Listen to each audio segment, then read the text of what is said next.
presenting the transcription feature, Superman. Look, up in the sky. It's a bird. It's a plane. It's Superman.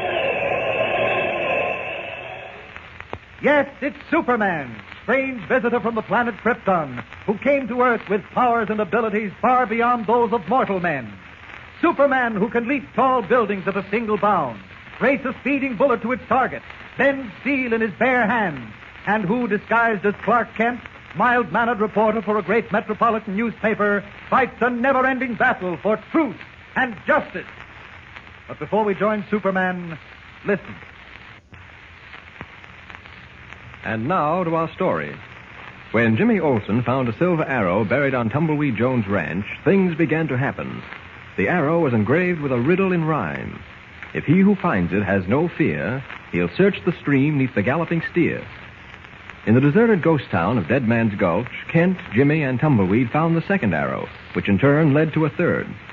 Having learned from an old prospector known as Hopeful Jake that a legendary character called the Silver Arrow once roamed Lost Valley, Kent is certain the carefully hidden arrows with their mysterious rhymes must lead to something important. But evidently others have the same idea.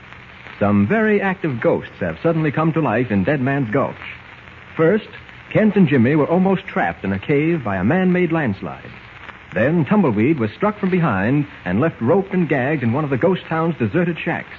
To cap everything, a mysterious tapping led our friends to the second floor of the shack, where they found a young girl bound to a chair. Strangely enough, she was wearing as a hat ornament a duplicate of the 3 silver arrows. As we pick up our story, we find Kent about to question her regarding it. Listen.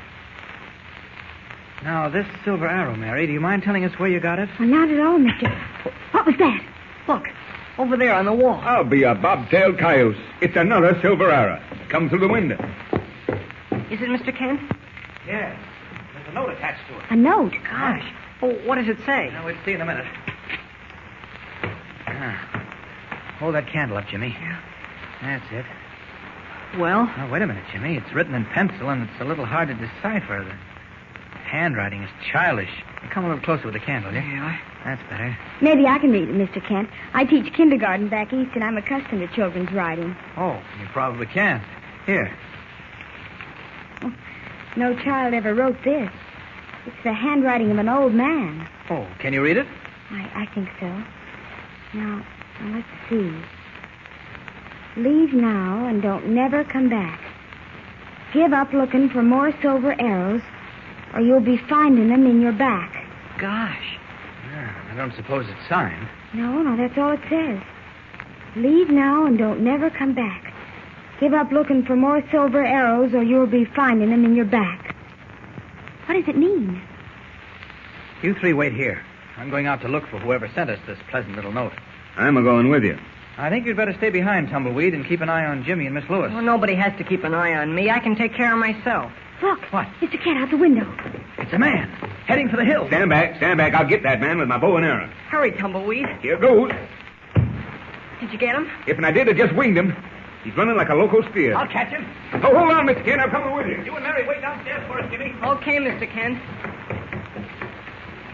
Can you see the steps, Miss Lewis? This candle doesn't give much light. Be careful. I will. You better let me hold your arm. Easy now. One at a time and feel your way. Some of the boards are pretty rotten. There. Now we're all right. Who do you think shot that arrow through the window, Jimmy? Gosh, I don't know. A lot of funny things have been happening around here. Things that are pretty tough to explain unless you believe in ghosts. Dead Man's Gulch is supposed to be a ghost town, you know. That simply means it's deserted, Jimmy. Well, for a deserted town, it certainly has plenty of activity. You know, I still don't understand how you had nerve enough to come out here alone. You never did tell us what brought you to Dead Man's Gulch. Well, it's a long story, Jimmy. You said you were looking for something. Has it anything to do with that silver arrow you're wearing on your hat? Yes. Where did you get that silver arrow, Miss Lewis? I feel much more comfortable if you call me Mary instead of Miss Lewis. Gosh, I would if I didn't know you were a school teacher. Kindergarten teacher. Don't let that frighten you, Jimmy. Okay. Well, where did you get that silver arrow, Miss... Mary? My grandfather sent it to my mother many years ago. I was searching through an old trunk recently and found it with a faded letter that Grandfather Cummings had written. It mentioned the silver arrow. It said to guard it closely because it had great value. Oh, did your grandfather used to live out here? Yes, my mother was born in Lost Valley. But she doesn't remember her father at all. Her mother brought her east when she was only an infant. Didn't your grandfather go with them? No. Seems he was a western bad man, Jimmy, a cattle rustler. And his wife, my grandmother, left him and went east with my mother. Oh. They never saw him again. And the only time they ever heard from him was when he sent the silver arrow. Gosh. Was he a real western bad man? Did he hold up stagecoaches and things like that? I imagine so. Golly. Well, why did he send your mother the silver arrow? Well, that's what brought me out here. When I found the arrow in the trunk and read the rhymed inscription on it, I realized that Grandfather Cummings must have had some reason for sending it. I guess you're right. Because the 3 silver arrows we found must lead to something. Say, I wonder what happened to Mr. Kent and Tumbleweed. Think we ought to go out and look for him? Mr. Kent said to wait here. All right. This candle is getting smaller and smaller. I'd hate to be stuck here without any light. It's bad enough. Jimmy, What's the matter? I felt a cold draft. So did I. The candle's flickering. Someone's opening a door. Who's there? Jimmy, the candle. It's out. Have you got any matches? No, Tumbleweed took them. Someone's coming toward us. Where are you, Jimmy? Right here. Hold my hand. Don't be afraid. Can't we get out of here? I don't know which way to turn in the dark. I think I better yell for Mr. Kent. Mr. Kent! Mr. Kent! Jimmy! Someone's got me. Yell for help. Help, Mr. Kent, help! Help! Step on it. Mr. Kent! Help. Mr. Kent! Coming. Jimmy, where are you? Jimmy! I'm all right. He knocked me down. Wait, Scott, what happened? Why is it pitch dark in Oh, here? the candle blew up. Someone attacked Jimmy. What? I'll strike a match. There. Jimmy, are you hurt? No, I just got the breath knocked out of me. You scared him off, Mr. Kent. Scared who off? Someone opened the back door and the draft blew the candle out. Are you sure it wasn't the wind? Oh, no. We heard footsteps and the floorboards creak. And the wind doesn't wear whiskers either. What are you talking about? Look. Oh, wait, the match went out. I'll light another. There. Where's that piece of candle you had, Jimmy? Guess I dropped it. There it is on the floor. Oh. There, I'll light it and set it on the table. Better than striking matches continually. There we are. Now, what were you saying about whiskers, Jimmy? I've got a handful of them. What? White whiskers, look. Well, where on earth? Whoever jumped on me in the dark had a long white beard. Leaping lizards, Mr. Kent. I'll bet $1 to a donut it was... What's his name? Who? Oh, you know, that old prospector. Hopeful Jake. No. It couldn't have been. Well, how do you know?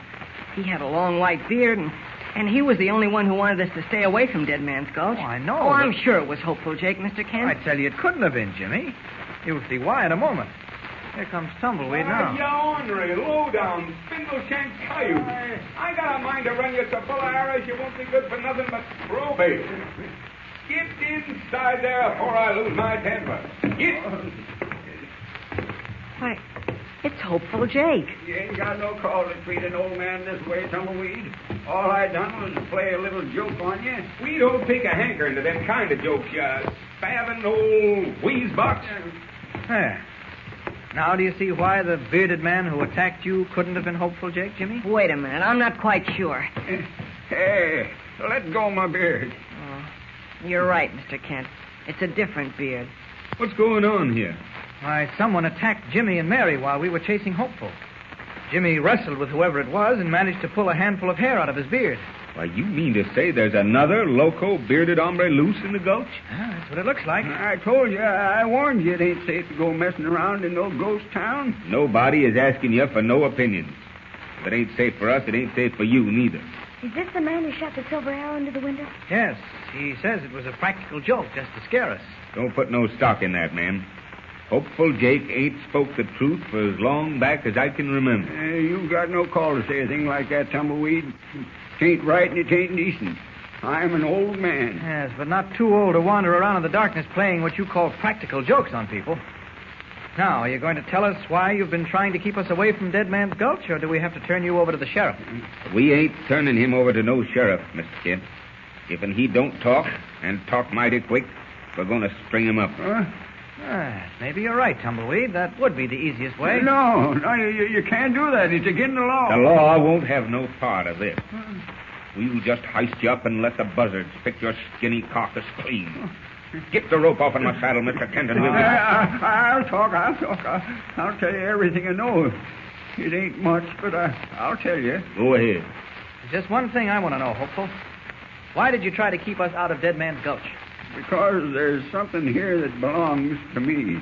Something I've been hunting for 30 years, and I aim to find it before I die. Evidently, you're not the only one who's looking for it. There's someone else in this town, the white-bearded man who wrestled with Jimmy. Do you know who it is? Reckon I do. Oh? I've been nursing and feeding him for a long time, trying to get him to think straight. Trying to get him to tell me where he buried it. Buried what?